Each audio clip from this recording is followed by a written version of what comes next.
Бүгүн парламенттин 20 январдагы жыйынында Жалал Абад облусундагы Базар Коргон айылына шаар макам берүү тууралуу мыйзам долбоору каралды.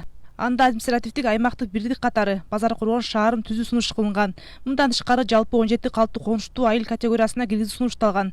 Жыйынтыгында аталган мыйзам долбоору 2 жана 3 окууда добуш берүүгө жөнөтүлдү. Базар Коргон айылына шаар макам берүү боюнча маселе бир топ жылдан бери көтөрүлүп, бүгүн бышып жетилип, талкууга чыгып жатат. Бул туурасында эл өкүлү Мирлан Бакиров төмөндөгүчө токтолду. Депутаттын айтымында эми аталган айылга шаар статусун берүү менен чектелип калбашы керек. Шаар статусун берүү менен эле бул чектелип калбаш керек. Андан алдына перспективдүү пландар болуш керек. Ал деген сөз ошол жерге көп кабаттуу турак жайлардын көбүрөөк курулушу, ошондой эле оңдоп түздөө, парк, эс алуучу жайларды жана башкалар баарын эске алынып жатат.